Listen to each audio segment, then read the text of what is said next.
as we look ahead to the president's arrival in Iowa, that's where he's going, of course, later on. In fact, he'll be speaking likely during the late edition of Balance of Power. It's going to turn out to be around 4 or 5 o'clock Eastern time, according to the schedule. As we consider the message here, David, the president has been spending a lot of time talking about geopolitics. Your first answer pointed us to, well, if he's on message, it will resonate with the crowd there. That's been a wild card depending on the speech that you look at. How important is it for him to physically be in the state, to actually leave the bubble here and show up in person in states that favor Donald Trump? Yeah, well, Susie Wiles telegraphed this some months back, saying, he's going to get out around the country. Iowa's a place where he's been many, many, many times. He's been on the ballot there 5 times. He's won 4 times, all 3 general elections and the 2024 caucuses. He's comfortable in Iowa.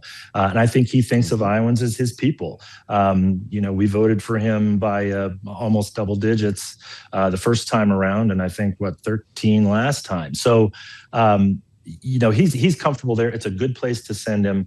And of course, it's Trump. So who knows if he's going to be completely on message. He likes to do the weave. Sometimes his fans encourage that and they want to hear the hits. He's going to play some of the hits, I'm sure. But he does have a lot of things that I think need to be said that he can say that I think will land well with Iowans. Energy, affordability, forward looking on the economy, and help is on the way for the farmers. And, he gets that in his bones. He definitely internalized those messages when he came to Iowa and spent so much time there throughout the caucus process. So he knows exactly what to do. It's a roll of the dice to see whether or not he'll do it. I think he probably will, because I do think, particularly over the last weekend and for some time now, you mentioned the December polls. I think this administration knows that they need to turn a few things around, and Iowa's the kind of place where they can get some of that started. And if he can stay on message, I think he can have a successful visit. By the way, I'll also mention Iowa's a really critical swing state in this upcoming cycle. We have 4 Republican members of Congress, 2 Republican senators. Right. We've got a retiring Joni Ernst. We've got an open Senate seat with Ashley Hinson leading the charge for the Republicans. We've got 3 of those 4 congressional districts are very competitive and have been competitive within a point or two, even in the last couple of cycles. So Iowa is really ground zero for control of Congress, and particularly the House, but also in the Senate. So it's meaningful that he's there, because Republicans need to kind of get their mojo back, and he's pretty good. One thing he can do is he can bring enthusiasm to his base, and a lot of people will come out for him when they won't necessarily come out for every other Republican. So having him there, I think the party thinks that this is going to be a net plus, and I'm hopeful for the Republican candidates that I know and appreciate that this will be net benefit for them. Well, Dave, I'm glad you mentioned that. Is there a chance we get endorsements this evening? Are you hoping that we do from Trump? Could be. He's already endorsed Ashley Hinson for Senate. I believe he's endorsed. How about the governor's race? Miller Meeks. He is not endorsed in the governor's race. That's something definitely to watch for this evening. Randy Feenstra is the leading candidate. He's definitely got the most kind of the broadest base of support right now. He certainly has a financial advantage on his opponents, but we'll see what President Trump does. Randy's got a very good base coming out of Northwest Iowa, where a lot of Republicans live.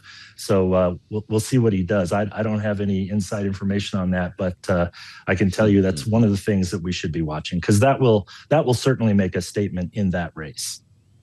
Yeah, really, really fascinating. I want you to point us toward Minneapolis by way of Iowa, if you would, these ICE raids and the controversy that we've been seeing, and you're hearing us talk about this. You heard the president was just asked about it just now. We know that there's a labor shortage in Iowa that many farms are dealing with because of the crackdown on immigration. Does that affect or color the way Iowan voters look at this issue?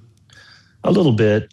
This is a really mixed bag. Obviously, a vast majority of Iowans support what he's done on the border to shut down illegal immigration. There's no longer people flooding across the border. That has immense support, and it's meaningful to our people in Iowa. But yeah, there are concerns about workforce. I think that's probably also true in Minnesota. And Midwesterners by nature are pretty understated. they don't like the theatrics. They don't like the masks and the automatic weapons and the long coats and all of that. And I think there's an element of chaos in some of these internal enforcement practices that even Republicans are uncomfortable with. And obviously, the shooting over the weekend is a tragedy. I'm glad that he appears to be looking to turn down the temperature, because the initial message out of Secretary Noam and Greg Bovino were really not helpful. And I think he's going to do what he can, I hope, in this visit to help turn down the temperature, because it certainly is. It's a powder keg up there, and Iowans and Minnesotans, we're famously nice people, but I do think some of these folks, particularly these Lutheran progressives in Minnesota, are being pushed a little bit to the brink, and it's been sad to watch through the weekend. Well, it's really interesting to hear you talk about this, Dave. We just saw a headline as you were speaking from the Minnesota Star-Tribune. Governor Walz has met with Tom Homan. So you think this change in rhetoric and this turn by the president is well-timed? I think it's well-timed, and I think it's overdue. Look, I don't think we should have been in this situation in the first place. Obviously, Border Patrol doesn't have as much to do, so they're dispatching them to Minnesota. And if you think about it, just in terms of the raw politics, which is my business, Minnesota Democrats were on their back heels. They're embroiled in a fraud scandal reaching into the billions. It's not just a Somali immigrant problem, but that's a big part of it.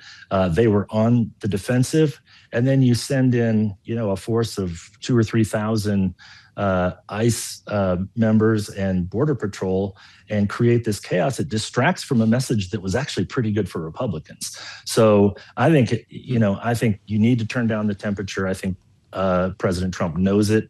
I think that's part of why he's there, or he's coming to Iowa. It's part of what his message will be today, at least I hope, because if we can get the issues back to what's really more meaningful for people, which is their own pocketbooks, that's where Republicans do better.